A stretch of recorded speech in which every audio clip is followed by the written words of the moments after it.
हरिः ॐ श्री गुरुभ्यो नमः हरिः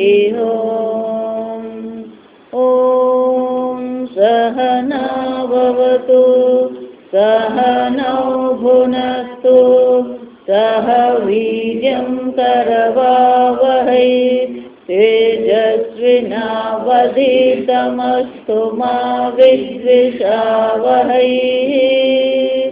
ॐ शान्ति शान्ति शान्तिः। सदाशिवसमारम्भां शङ्कराचार्यमध्यमाम् अस्मदाचार्यपर्यन्तां वन्दे गुरुपरम्परां। श्रुतिस्मृतिपुराणानाम् आलयं करुणालयं नमामि भगवत्पादं शङ्करं लोकशङ्करं शङ्करं शङ्कराचार्यं केशवं बादरायणं सूत्रभाष्यकृतौ वन्दे भगवन्तौ पुनः पुनः। ईश्वरो गुरुरात्मेति मूर्तिभेदविभागिने व्योमवद्व्याप्तदेहाय दक्षिणामूर्तये नमः। निधये सर्वविद्यानां विषजे भवरोगिणां गुरवे सर्वलोकानां दक्षिणामूर्तये नमः। ॐ नमः प्रणवार्थाय शुद्धज्ञानैकमूर्तये निर्मलाय प्रशान्ताय दक्षिणामूर्तये नमः।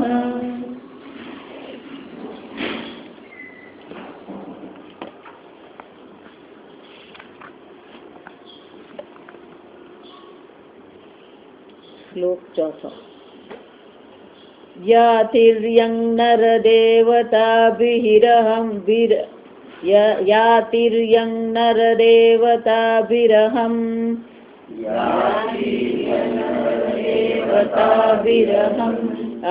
इत्यन्तस्फुटा गृह्यते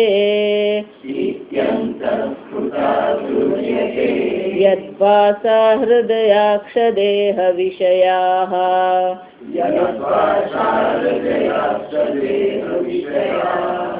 भान्ति स्वतो चेतनाः तां भास्यैपि हि तार्कमण्डलनिभाम् तां भास्यैपि हि तार्कमण्डलनिभाम्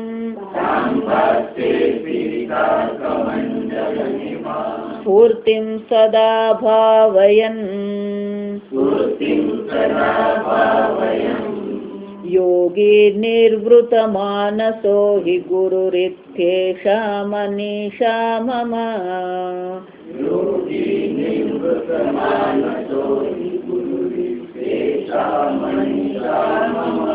यत्सौख्याम्बुनिदेशलेशलेशतः यत्सौख्याम्बुजिलेशलेशतः इमे शक्रादयो निर्वृता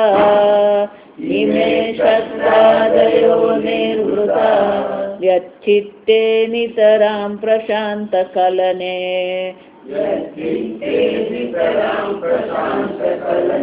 लब्ध्वा मुनिर्निर्वृतः यस्मिन्नित्यसुखाम्बुधौ गलितधीः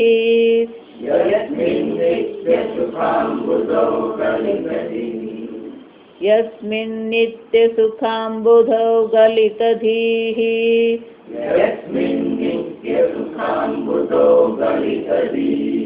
ब्रह्मैव नः ब्रह्मविद्यः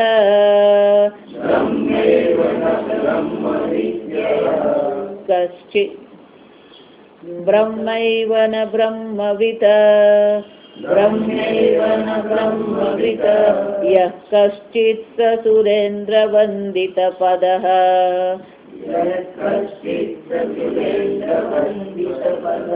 नूनं मनीषा मम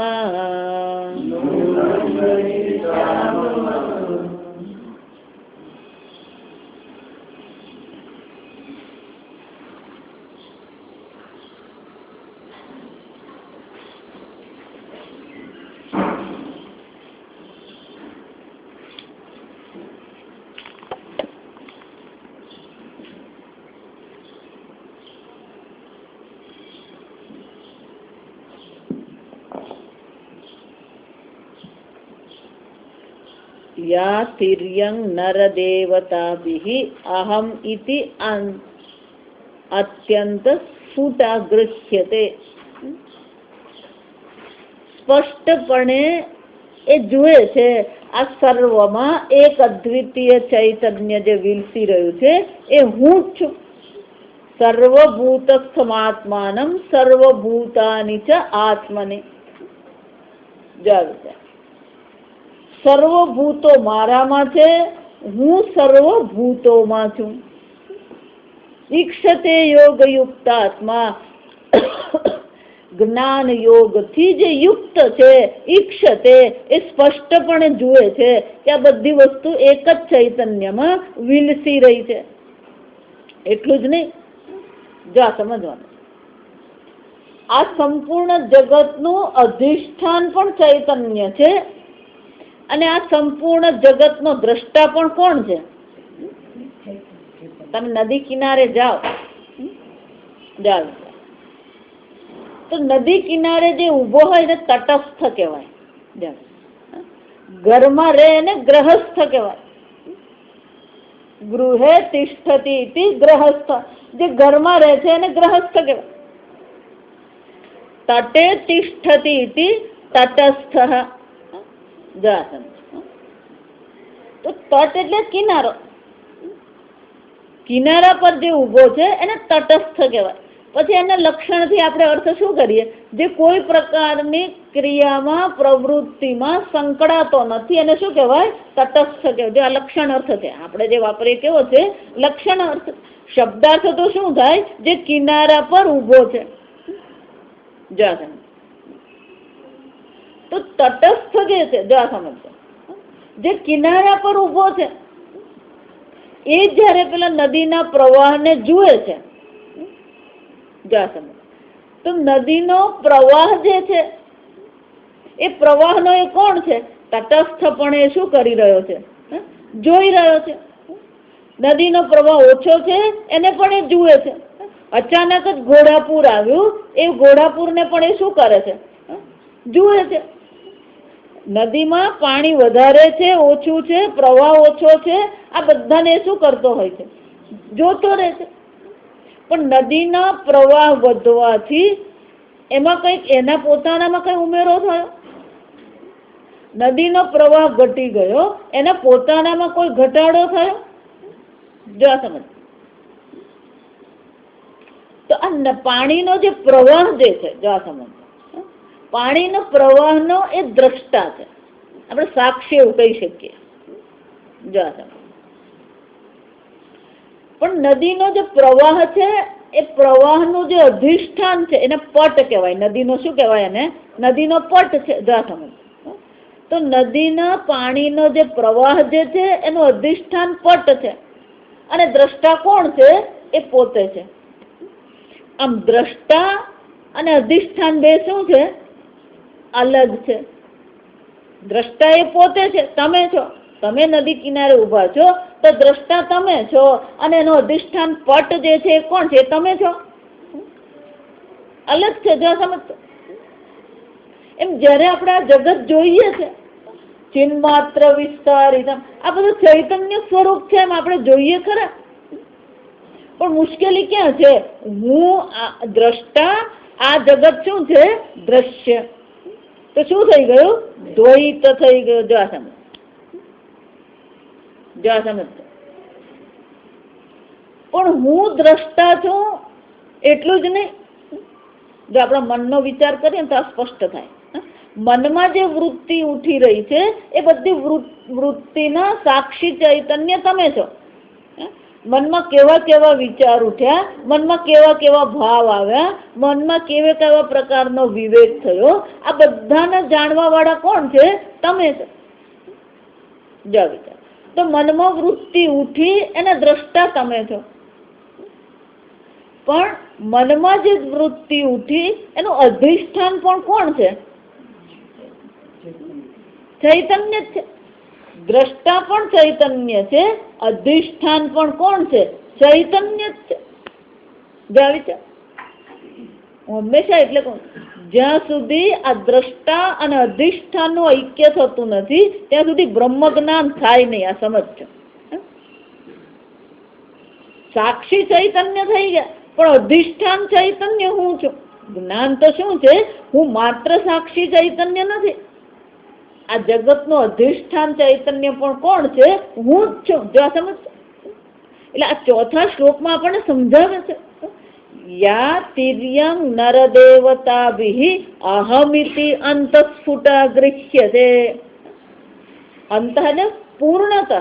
જા સમજ, સ્પષ્ટપણે એ જુએ છે, શું ગ્રહણ કરે છે? આ બધાનું અધિષ્ઠાન ચૈતન્ય કોણ છે? હું જ છું. યદભાષા, અને આ બધાને પ્રકાશિત કરનાર દ્રષ્ટા પણ કોણ છે? હું જ છું. પ્રકાશક પણ તમે જ છો, અધિષ્ઠાન પણ તમે જ છો. જો વિચાર, એટલા માટે કહું હું બ્રહ્મ છું, જગન મિથ્યા છે ને એ બ્રહ્મ જ્ઞાન નથી. આ સમજો. આ જગત પણ શું છે? બ્રહ્મ માત્ર છે. કેમ? બ્રહ્માર્પણમ બ્રહ્મહવિ બ્રહ્માગ્નૌ બ્રહ્મણાહુત. જો વિચાર, આપણો સંપૂર્ણ વ્યવહાર જે છે એ આટલા પ્રકારથી જ થતો હોય. ત્યાં પેલું વ્યાકરણનો ઉપયોગ કર્યો ભગવાન, દરેક વિભક્તિ લીધી. જો આ સમજજો. બ્રહ્મણાહુતમ એટલે કે બ્રહ્મ દ્વારા આહુતિ આપવામાં આવી રહી છે. એટલે કે આહુતિ આપનાર પણ કોણ છે? બ્રહ્મ જ છે. હવિ બ્રહ્મ, જેની આહુતિ અપાઈ રહી છે એ પણ કોણ છે? બ્રહ્મ છે. બ્રહ્મ અગ્નૌ, જેમાં આહુતિ અપાઈ રહી છે એ અગ્નિ પણ બ્રહ્મ જ છે. જેના દ્વારા એટલે કે હાથ દ્વારા અથવા ચમસ દ્વારા જયારે આહુતિ અપાઈ રહી છે તો એ કરણ એટલે કે સાધન પણ કોણ છે? બ્રહ્મ જ છે. બ્રહ્માર્પણમ બ્રહ્મહવિ બ્રહ્માગ્નૌ બ્રહ્મણાહુતમ. આહુતિ આપનાર પણ બ્રહ્મ જ છે, આહુતિ પણ બ્રહ્મ જ છે, આહુતિ આપવાનું સાધન પણ બ્રહ્મ જ છે, અને જેમાં આહુતિ અપાઈ રહી છે એ પણ કોણ છે? બ્રહ્મ જ છે. જો વિચાર, એટલું જ નહીં, બ્રહ્મૈવ તેન ગંતવ્યમ, જેના માટે આહુતિ આપી, ઇન્દ્રાય ઇદમ ન મમ. આ કોના માટે આહુતિ આપી? ઇન્દ્રને આપી. ઇન્દ્રસ્ય ઇદમ, આ ઇન્દ્રનું છે. કેમ? આ ઇન્દ્રને આહુતિ મેં આપી, ઇન્દ્ર માટે આહુતિ આપી છે. હવે આ ઇન્દ્રની આહુતિ છે. ન મમ, કઈ પણ આપ્યું ને ત્યારે ન મમ બોલવું પડે. કેમ? મેં તમને આપ્યું, તમે ખાધું નહીં. જા, તે આપ્યું, વાત પતી ગઈ. ખાવું કે નહીં ખાવું મારા હાથમાં જ. પણ મેં આપ્યું એટલે શું કરવાનું?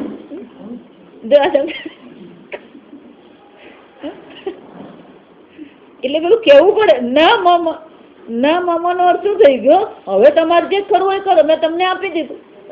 તમે કચરાની પેઢી નાખો તો મને કઈ વાંધો નહીં, પણ વાંધો પડે, તકલીફ ત્યાં છે. એનો અર્થ શું થયો? આપ્યા પછી પેલી મમતા જતી નથી. જા સમજશે. એટલે પેલું આપણું શાસ્ત્ર બધું બહુ વિચારથી કામ કરે. જા સમજો. ઇન્દ્રસ્ય ઇદમ ન મમ. હવે આહુતિ કોની છે? ઇન્દ્રની છે, મારી છે જ નહીં. મારી નથી તો પછી શું કરવાનું? મારે એમાં નાવાનું નીચોવાનું નથી. જા ગુજરાતીમાં આવું કહેવાય. આપી દીધા પછી શું છે? નહીં. પણ જેને આહુતિ આપી, જેને માટે આહુતિ આપી એ ઇન્દ્ર પણ કોણ છે? બ્રહ્મૈવ તેન ગંતવ્યમ. આહુતિ કોને પહોંચવાની છે? ગંતવ્યમ. કોને પહોંચશે? ઇન્દ્રને જ પહોંચશે. અને આ જે કર્મ થઈ રહ્યું છે, સંપૂર્ણ કર્મ જે થઈ રહ્યું છે, યજ્ઞરૂપી જે કર્મ છે એ પણ શું છે? બ્રહ્મ કર્મ સમાધિના. આ કર્મ પણ કોણ છે? બ્રહ્મ માત્ર જ છે. જો વિચાર, આમ ભગવાન ક્યાંય એવું કહેતા નથી કે બ્રહ્મ તું બ્રહ્મ છે ને આ જગત મિથ્યા. ભગવાન ક્યાંય કીધું જ નથી. આ સમજો. મયા તતમિદમ સર્વમ જગદ અવ્યક્ત મૂર્ત. અર્જુન, આ સંપૂર્ણ વિશ્વમાં હું જ વ્યાપ્ત છું. ખરેખર પૂછે તો હું જ છું. જો આ સમજ. મત્ત પરતરન્નાન્ય કિંચિદ અસ્તિ ધનંજય. જો આ અઘરું છે, આ સમજો. એને સર્વાત્મ ભાવ કહેવાય. એને શું કહેવામાં આવે? સર્વાત્મ ભાવ. હું બ્રહ્મ છું ને એ તો બહુ સ્પષ્ટ થઈ જાય. આ સમજો. વૃત્તિનું અધિષ્ઠાન પણ હું જ છું અને વૃત્તિનો દ્રષ્ટા એટલે કે પ્રકાશક પણ હું છું, એ પણ સ્પષ્ટ થઈ જાય. પણ આ જગતનો પ્રકાશક હું છું અને આ જગતનું અધિષ્ઠાન ચૈતન્ય હું છું, અને સર્વાત્મ ભાવ કહેવાય. પણ એ સર્વાત્મ ભાવ કેવી રીતે આવે? અન્વય દ્વારા આવે. જો આ સમજો. આ કેટલાક શબ્દો યાદ રહી જાય. 5 મહિનામાં હું આવું ને એટલે આ બધા શબ્દો પાકા થઈ જવા જોઈએ. દરેક વખતે સાંભળે ને ત્યારે આપણને પહેલી વાર સાંભળતા ને તેવું જ લાગતું હોય. જો આ સમજ. અન્વય વ્યતિરેક અભ્યામ નિષ્પ્રપંચમ પ્રપંચતે. આ આત્મા કેવો છે? નિષ્પ્રપંચ, નિર્ગુણ છે, નિરાકાર છે. પણ એને સમજવું હોય તો શું કરવું પડે? આ એક જ પ્રક્રિયા છે, અન્વય વ્યતિરેક. જો આ સમજ. માટીમાં ઘડાનો વ્યતિરેક છે. વ્યતિરેક એટલે અભાવ. અન્વય એટલે એનું હોવું. જો આ સમજ. આ અન્વયનું ગુજરાતી સીધું કરવું ને તો વણાયેલું એવું કહેવાય. કપડામાં સૂતર કેવું છે?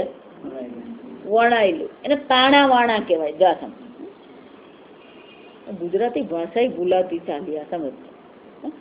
કેટલાય ગુજરાતી શબ્દો એવા છે કે જે હવે વ્યવહારમાં રહ્યા જ નથી. કોઈ સમસ્યા શબ્દ વાપરતું જ નથી. બધા કયો શબ્દ વાપરે? જેને એબીસીડી નથી આવડતી ને એ શું કે છે? બહુ પ્રોબ્લેમ. એને એબીસીડી નો એ નથી ખબર ને ઝી ખબર નથી. કોઈ સમસ્યા શબ્દ વાપરતું જ નથી. જો વિચાર, આપણી મૂર્ખતા છે. જો વિચાર, વણાયેલું નો અર્થ શું થાય? એ એમાં જ છે. જો આ સમજ. અન્વય એટલે એમાં એ વણાયેલું જ છે. અનુસ્યુત, એનો બીજો શબ્દ કયો છે? અનુસ્યુત. જો આ સમજ. ઘડો એમ કહીએ એટલે ત્યાં માટી શું છે? અનુસ્યુત છે. અન્વયનો બીજો અર્થ થાય હાજરી. જો આ સમજ. અન્વયનો બીજો અર્થ શું થાય? હાજરી. ઘડામાં માટીની હાજરી છે, પણ માટીમાં ઘડાની શું છે? ગેરહાજરી. જો આ સમજ. એટલે સંસ્કૃતમાં શું કહેવાય? અન્વય અને વ્યતિરેક. જો આ સમજ. મત્સ્થાની સર્વભૂતાની. આ સર્વભૂતોમાં મારો અન્વય છે. મયા તતમિદમ સર્વમ જગદ અવ્યક્ત મૂર્તિ. આ સંપૂર્ણ જગતમાં હું વ્યાપ્ત છું. આ સર્વમાં મારો અન્વય છે. ભગવાન, આ જગત તમારામાં છે ખરું? મારામાં કઈ છે જ નહીં. ભગવાન છે ને ક્યારે હાથ ઊંચા કરી દે ખબર નહીં પડે. કાલે કીધું આ ભગવાનનું જીવન છે ને, કોઈ સમજી શકે એમ છે જ નહીં. જે સમજવાનો પ્રયત્ન ને એ ગુલાટ જ મારે. એટલે પેલા 7મા અધ્યાયમાં ભગવાન સ્પષ્ટપણે જ કહે છે, મામવીએ પ્રપદ્યંતે. એક જ વસ્તુ કરી શકાય. શું કરી શકાય? તું મારે શરણે આવી જાય. બહુ માથું માર નહીં. જો સમજ. સમજ. એટલે એવું કહેવાય કે રામ ભગવાન જે છે તો શ્રી રામના જીવનનું અનુકરણ થાય. જો આ સમજ. પણ શ્રી કૃષ્ણના જીવનનું અનુકરણ થાય. શ્રી કૃષ્ણના જીવનનું અનુકરણ નહીં થાય, પણ શ્રી કૃષ્ણના ઉપદેશનું અનુકરણ કરવાનું. આ ફરક છે. બંને છે પુરુષોત્તમ જ છે, અને બંને પૂર્ણ પુરુષોત્તમ. કોઈ મર્યાદા પુરુષોત્તમ નથી. આ સમજો. મર્યાદા વ્યવહારની દ્રષ્ટિએ ત્યાં છે. સ્વરૂપની દ્રષ્ટિએ તો પૂર્ણ પુરુષોત્તમ જ છે શ્રીરામ. પણ એકના જીવનનું અનુકરણ થઈ શકે, એટલે બીજાના ઉપદેશનું અનુકરણ. એટલે એવું કહેવાય શ્રી રામ કરે ને એ કરવાનું, અને શ્રી કૃષ્ણ કહે ને તે કરવાનું.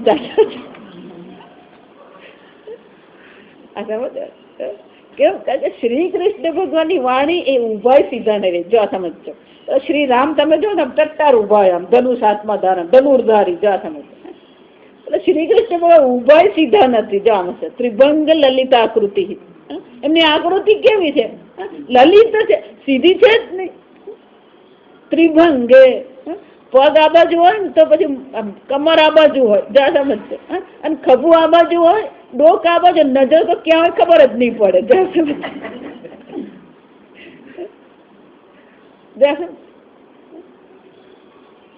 એટલે આ ગીતા બહુ અઘરી છે. ભગવાન ક્યાં કેમ ગુલાંટ મારે ને આપણને ખબર પડી જ નહીં રહે.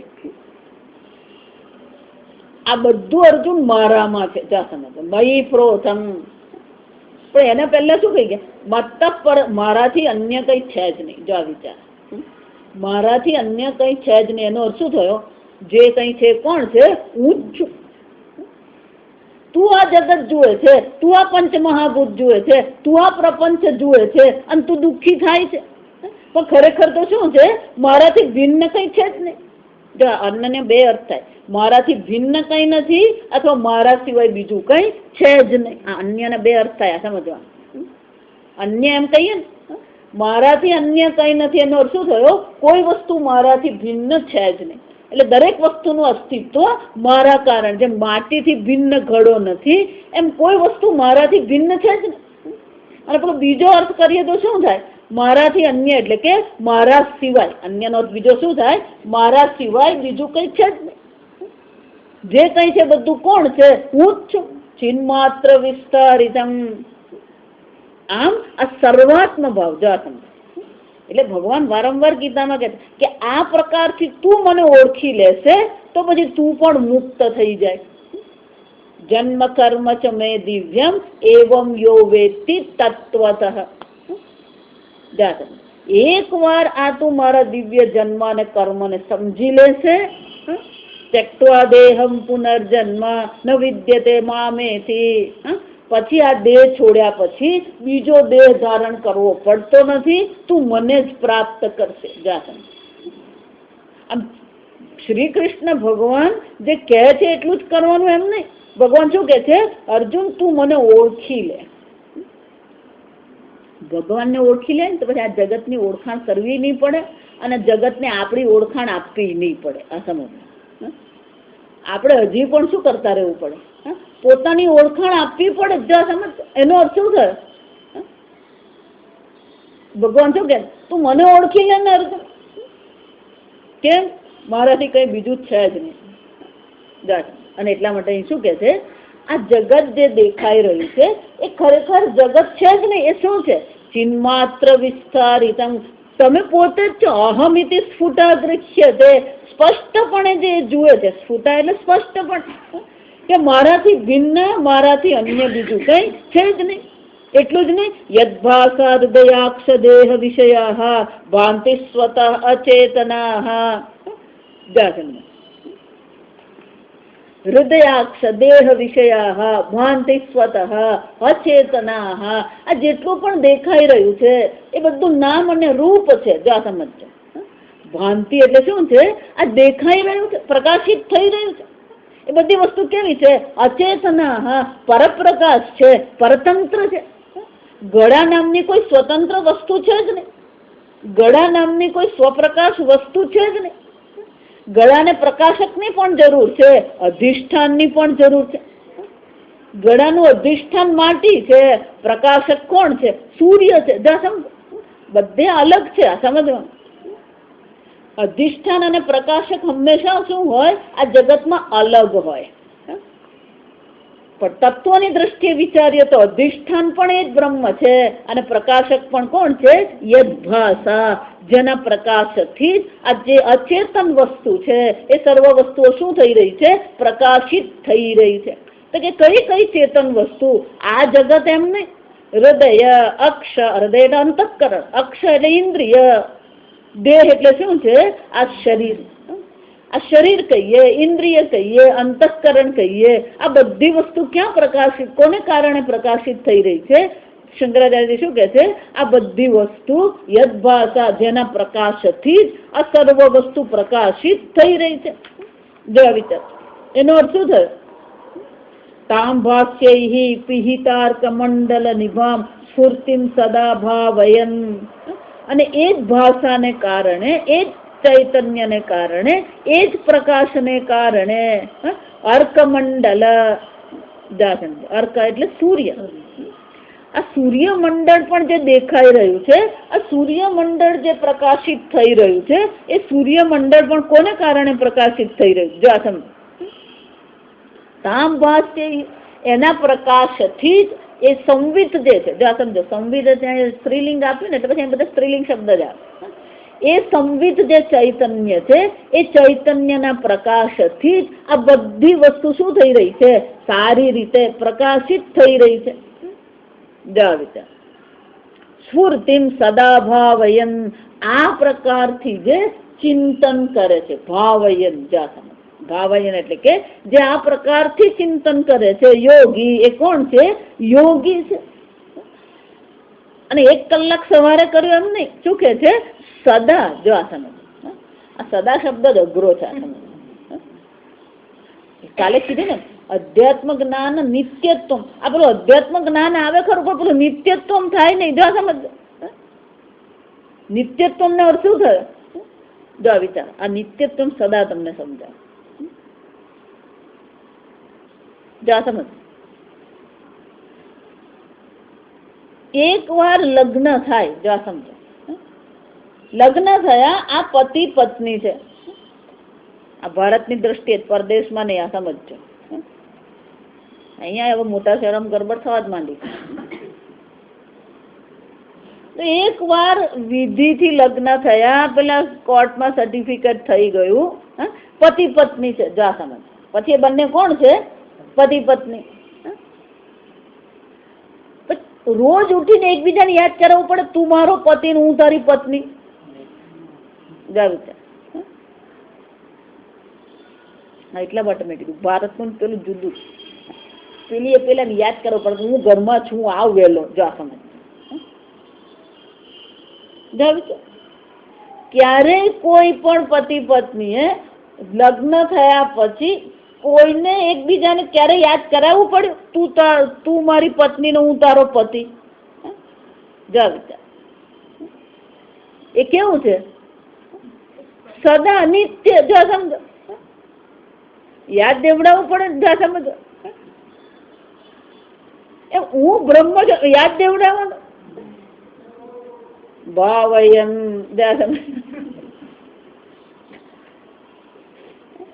તમે નિત્ય શુદ્ધ ચૈતન્ય આત્મા છો, જે આ જગત નું પણ અધિષ્ઠાન છે. સદા યોગી ભાવય, આ જે સતત ચિંતન કરે એને યોગી કહેવાય. આપણને તો પેલો યોગી એટલે કોણ કહેવાય? આમ પેલો આમ પદ્માસનમાં બેઠો હોય, આમ ટટ્ટાર હોય, આમ હાથ આમ હોય, અથવા હાથ પેલા લાકડી પર હોય, આમ લાંબી દાઢી હોય. અમે ભણતા ને ત્યારે સ્વામી જેવું કે આ જગત છે ને લાંબી દાઢી હોય ને એને વધારે પગે લાગે.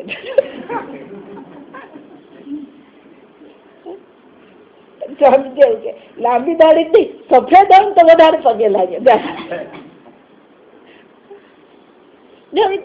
આપણા મનમાં શું છે?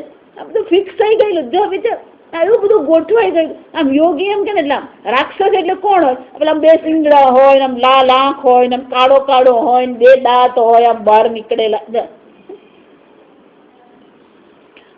એવું આપણા આ બધું પુરાણો વાંચીએ ને એટલે બધે થતું હોય. આવું સમજવાનું, પુરાણમાં આ બધી ચર્ચાઓ થતી હોય, એવું વર્ણન આપ્યું હોય. પેલો રાવણ દશાનંદ 10 માથા વાળો, અને પછી પેલો ચિત્ર દોરવા વાળો પછી 10 માથા વાળો બનાવે. જો આ સમજજો, તો ડોકું તો લટકતું જ હોય.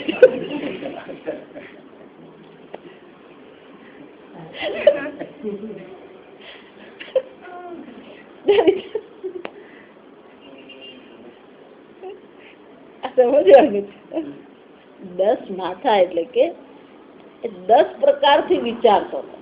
10 માથા એટલે શું છે? એક વાર હા પાડે, એક વાર ના પાડે, એક વાર ગૂંચવાઈ જાય, એક વાર ગુસ્સો કરે. આપણું એક માથું છે તોય માથું દુખી જાય. 10 રીતે વિચારવા વાળો હતો એ. એક સાથે એના મનમાં શું ચાલતા હતા?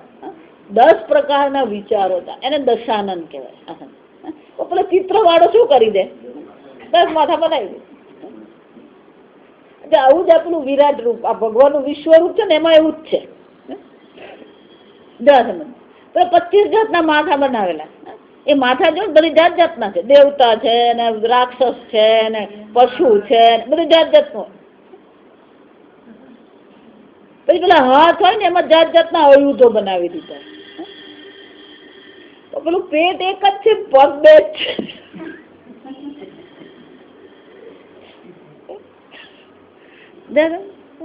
સહસ્ત્રપાદ, ભગવાન તો શું કે છે? 1000 પગ, એટલે 1000 હાથ જ છે ને, પગ પણ શું દોરવા જોઈએ એને? સહસ્ત્ર ઉદર પણ શું છે? વિચારો. આપણને પૂરું ચિત્ર યાદ રહી જાય ને, એટલે ભગવાનનું આ વિશ્વરૂપ, એટલે એ વિશ્વરૂપ નથી. સમજો કેમ? 1000 માથા છે, 1000 હાથ છે, 1000 પગ છે, 1000 ઉદર છે. જો વિચાર,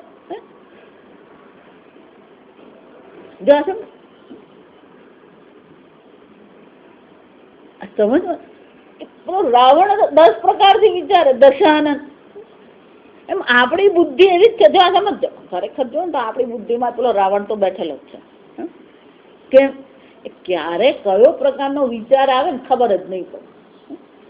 અને હમણાં હા પાડી દે ને, પછી બીજે દિવસે પાછો ના પાડી દે. આપણા નાના છોકરા જેવું. નાનો છોકરો મમ્મી ખાવું છે, મમ્મી ભેળ ખાવી, મમ્મી ભેળ ખાવી. જે દિવસે પેલી મમ્મી બધી મહેનત, આ જો શાક રોટલી બનાવે ને, એકદમ ભેળ આપણે એમ ખાય ને, પણ મહેનત ભેળમાં વધારે. આ સમજવાનું, વાસણે વધારે થાય અને મહેનત વધારે. એટલે પેલી મમ્મી બિચારી બધું કાપે, ટામેટા, કાંદા, કાકડી, કોથમીર ને બધું બનાવીને તૈયાર રાખે. આ બધું તૈયાર હોય એટલે પેલો આવે ને, ચાલ હાથ પગ મોઢું ધોઈ લેજો, આજ તો ભેળ બનાય. મમ્મી હું તો પીઝા ખાઈને આવ્યો. એનો શું છે? એ ક્યારે વિચાર બદલી નાખે. અને બાળક કહેવાય એ પેલો મોટો થાય ને પછી એવું જ હોય, બધી મહેનત કરાવે ને પછી કે ના અવમાન નથી કરવું. તો પછી કરાવી શું કામ મહેનત? જો વિચાર, એ બાળક બુદ્ધિ આપણી જાય જ. એનો અર્થ શું થયો? આપણે પણ વિચારોમાં કેવું છે? એકાગ્રતા નથી. અને એટલા માટે અહીં શું કેવું પડ્યું? સદા ભાવયન યોગી. સતત એ પ્રકારનો વિચાર આવે, બદલાય નહીં. આપણે તો ક્યારે ક્યાં શું બદલાઈ જાય ખબર જ નથી પડતી. જો વિચાર, એટલે શું કેવું પડ્યું? સદા. ભગવાન તો સદાય શબ્દ વાપરે, નિત્ય શબ્દ વાપરે. જા સમજ. અને સદા ને નિત્ય સાથે આવે ને એટલે પછી શંકરાચાર્યજી સમજાવે કે સદા એટલે નિરંતર, નિત્ય એટલે દરરોજ. જો સમજ, નિત્યક્રમ એમ કહીએ. નિત્યક્રમ નો અર્થ શું થયો? એ આપણે શું કરીએ છીએ? રોજ કરીએ. રોજ સતત શું કરતા રહેવાનું? યોગી સદા ભાવયન. યોગી સતત શું કરતો રહે છે? આજે સ્વતઃ સિદ્ધ સર્વમાં જે ચૈતન્ય સ્ફુરી રહ્યું છે, એ ચૈતન્યનું એ શું કરે છે? સદા ચિંતન કરે છે. પણ કે આવું ચિંતન થાય ક્યારે? જો સમજ, નિર્વૃત્ત માનસ. જો વિચાર, આ જ ગુરુ છે. નિર્વૃત્ત માનસ એનો શું થયો? બ્રહ્મ સિવાય અન્ય કોઈ વિષય મનમાં આવે જ નહીં. આત્મસંસ્થમ મનઃકૃત્વા ન કિંચિદપી ચિંતયે. જો વિચાર, પણ કેવું થાય કેવી રીતે? કેમ? આ જગત તો દેખાવાનું જ છે. ગાડી છે ને, કૂતરો છે ને, રસ્તો છે ને, માટી છે ને, વરસાદ છે, બાળકો છે, બસ છે, રિક્ષા છે, સ્કૂટર છે, આ બધું અનેક વસ્તુઓ છે.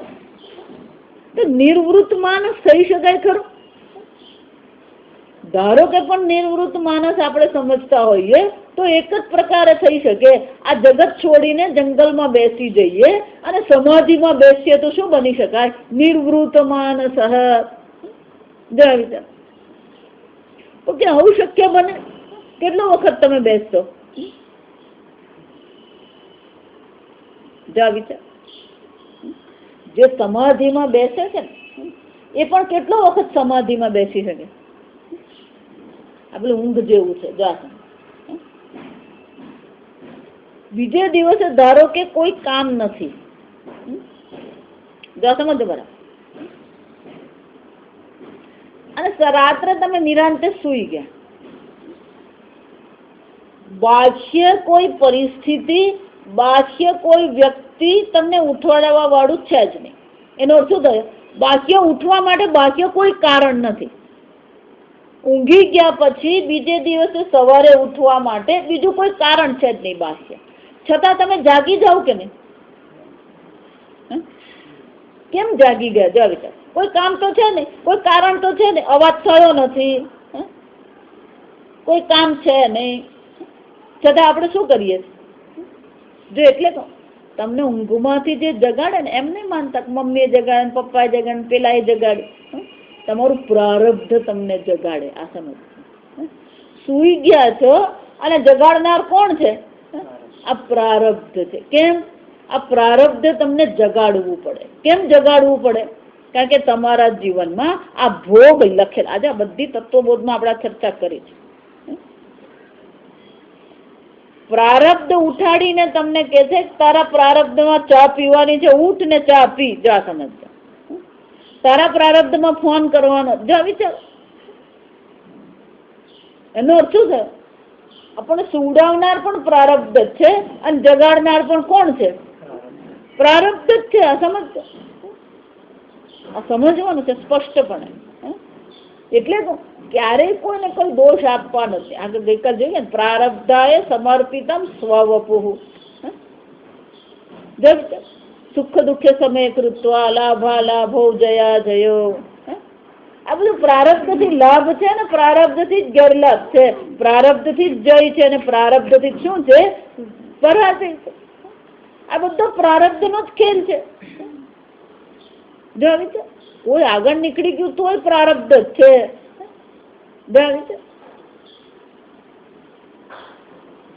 એક મજાની વાત છે. એક મહાત્મા વેદાંત ભણાવે, જાસન વર્ષોથી વેદાંત ભણાવે, પણ છેલ્લા 10-12 વર્ષમાં એમનું જીવન જુઓ. જો સાંભળજો બરાબર, લોકોની બુદ્ધિ કેવી છે અને લોકો જે વિચારે ને એનો કેવો અલગ અર્થ થઈ શકે. આ સમજ. પણ છેલ્લા 10-12 વર્ષથી વેદાંત ભણાવે છે, પણ સાથે સાથે એમની સાથે અનેક પ્રકારનો વૈભવ છે. બધું જ એમને ઉપલબ્ધ છે. જો વિચાર, તો જે એમના જીવનમાં વૈભવ છે એ બ્રહ્મ વિદ્યાને કારણે છે કે પ્રારબ્ધને કારણે? પ્રારબ્ધને કારણે. જો વિચાર,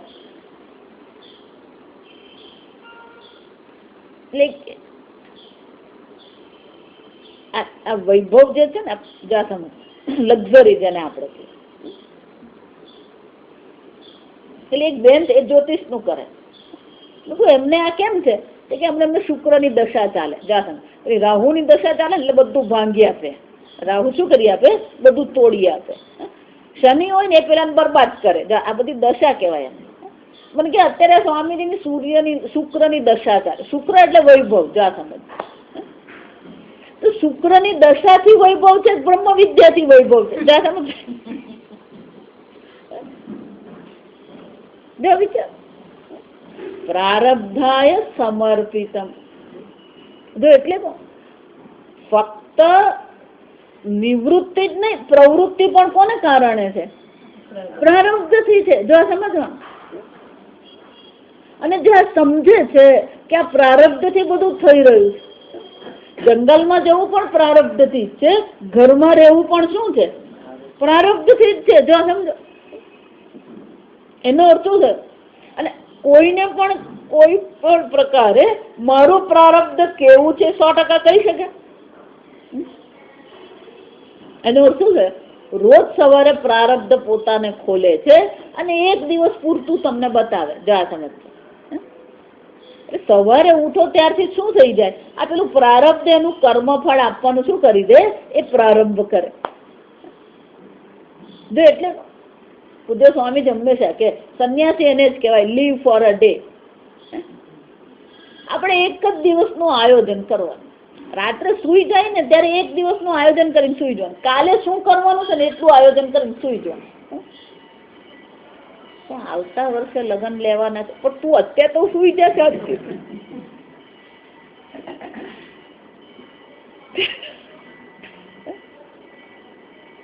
જાત જાતના લોકોને ચિંતા હોય. જ્યાં આવી ચિંતા નહીં કરે ને એને સંન્યાસી કહેવાય. એનું હંમેશા જેને નિરાંતની ઊંઘ આવે ને એ સંન્યાસી. જેને ઊંઘ આવે જ ને ઊંઘની ગોળી ખાવી પડે ને એ બધા કોણ છે? સંસારી.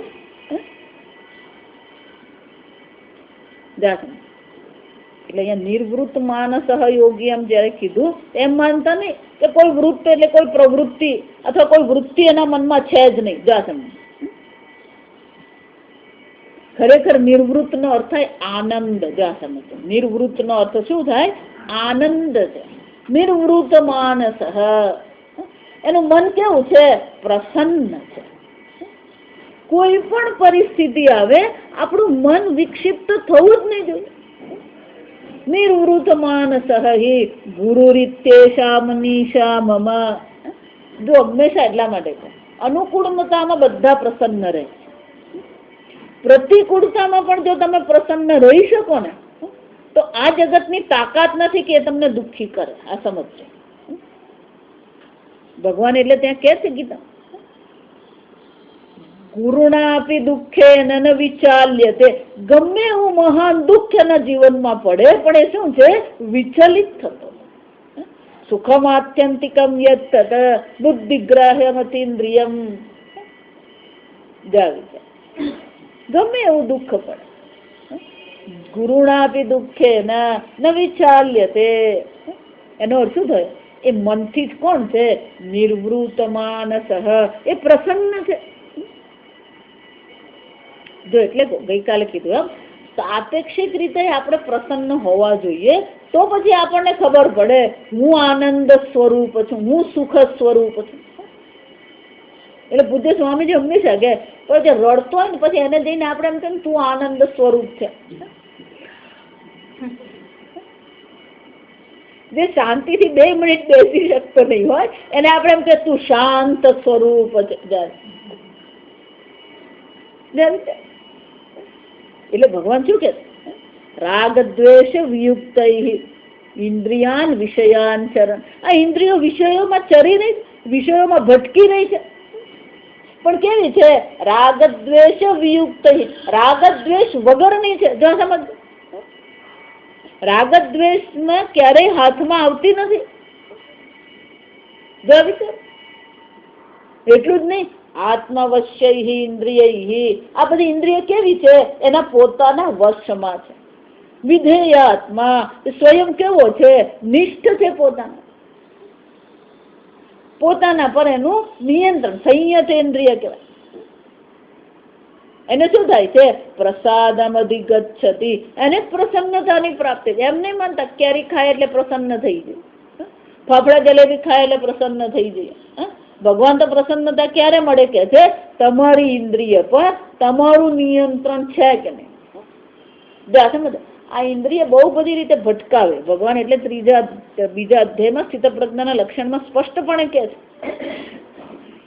જો વિચાર, ઇન્દ્રિયાણી પ્રમાથીની હરંતિ પ્રસભંબનઃ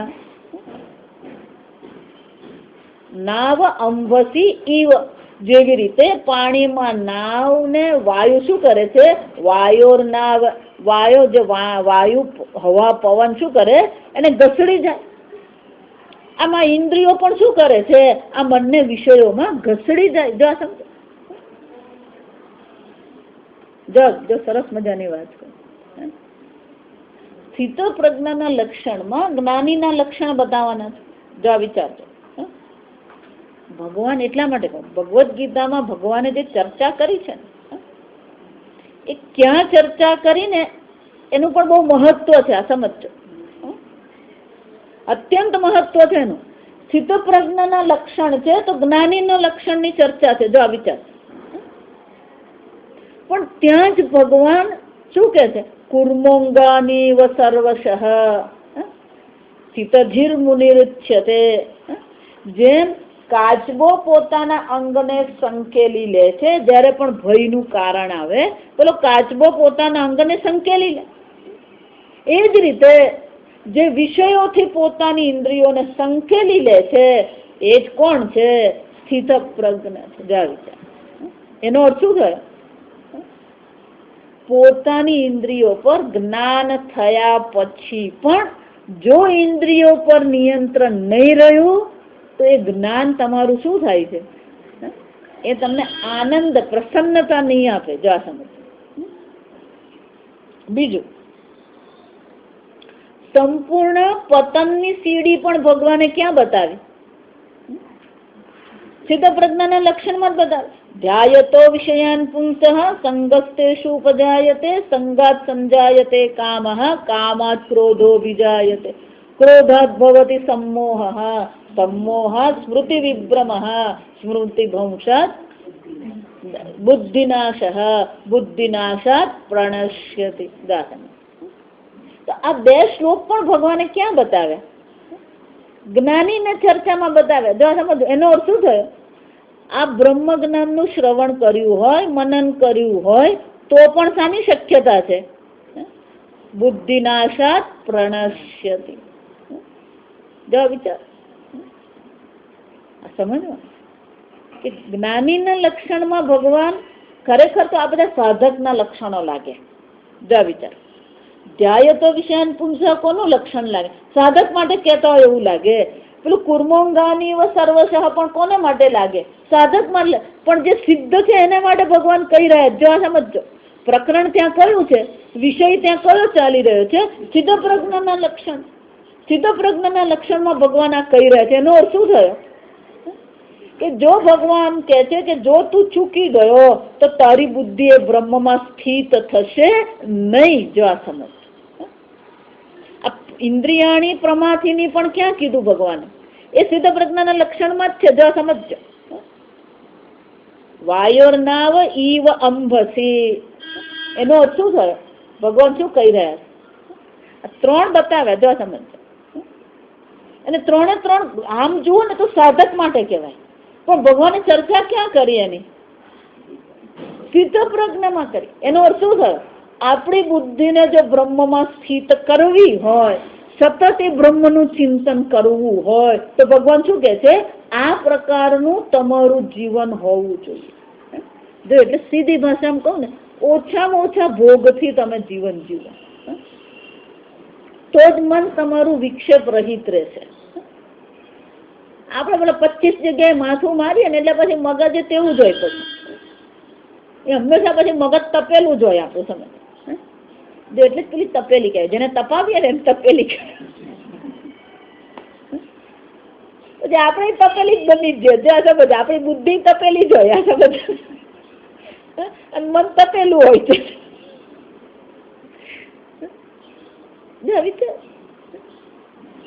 એનો અર્થ શું થયો? યોગી નિર્વૃત માનસ. આ જ્ઞાની કેવો હોય? નિર્વૃત. નિર્વૃત એટલે કે એ હંમેશા આનંદમાં છે. જો સમજો, શાંત છે. કોઈ પણ પ્રકારનો વિક્ષેપ થાય એનું મન ક્યારેય અશાંત થતું જ નથી. દુઃખેષુ અનુદ્વિગ્ન મનઃ. જો એટલા માટે કહું, જ્ઞાનીનું લક્ષણ તો પહેલા 2 શ્લોકમાં ભગવાને કરી દીધું. બાકીના જે શ્લોક છે ને જ્ઞાનીનું જીવન બતાવે ભગવાન, કે જ્ઞાનીનું જીવન કેવું હોવું જોઈએ. જો આવું જીવન એનું નહીં હશે તો પછી એની બુદ્ધિ આ બ્રહ્મમાં સ્થિત થઈ શકે એમ છે જ નહીં. જા સમજ. નિર્મમ નિરહંકાર. મમતા ને અહંકાર રહિત જ્યાં સુધી તમે નહીં થાવ ત્યાં સુધી તમને શાંતિનો અનુભવ નહીં થાય. નિર્મમ નિરહંકાર શાંતિમ અધિગચ્છતિ. બ્રહ્મ જ્ઞાન પછી જો શાંતિ મેળવવી હોય ને તો શાંતિ ક્યારે મળે? આ મારું અને આ હું, આ મમતા અને અહંકાર શું થવો જોઈએ? છૂટી જવો જોઈએ. પેલું જો વિચાર, પેલો બ્રહ્મ જ્ઞાની જેને આપણે ગણતા હોય, જેને આપણે ગુરુ ગણતા, એ જ પેલો મમતા અને અહંકાર માંથી ઊંચા આવતા જ નહીં હોય. જો વિચાર. એટલા માટે આ જ્ઞાનીના લક્ષણ છે ને બહુ અદભુત વસ્તુ છે. પણ છેવટે તો કેવું છે? નિર્વૃત માનસ પ્રસન્નાત્મા. નિર્વૃત માનસ નો અર્થ શું થાય? જેનું મન કેવું છે? પ્રસન્ન છે. જાસન કોઈ પણ પ્રકારથી નિર્વિઘ્નેન, જો એટલા મને એમ સરસ કે નિરંતરમ નિર્વિઘ્નેન ભાવના અનુવૃત્ત પરિપૂર્ણ પ્રકાશ બ્રહ્માનંદ આવિર્ભવતી. આ પ્રકારથી સદા ભાવયન, આ પ્રકારથી સતત આપણે બ્રહ્મનું ચિંતન કરીએ તો પછી શું થશે? નિર્વૃત માનસ, એને આ બ્રહ્માનંદ ને આવિર્ભવતી, એના જીવનમાં આ બ્રહ્માનંદ નો અનુભવ. જો અહીંયા અનુભવ શબ્દ વાપરી શકાય, પણ ખરેખર નહીં વાપરે ને તોય ચાલે.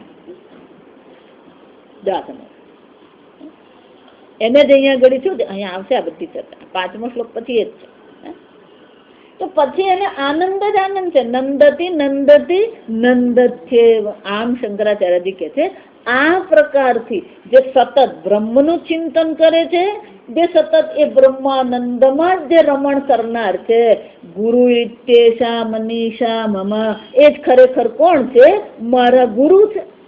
અને એને જ હું શું કરું છું? પ્રણામ કરું છું. એ ગુરુને શરણે હું છું. 5મો શ્લોક આપણે આવતીકાલે જોઈએ.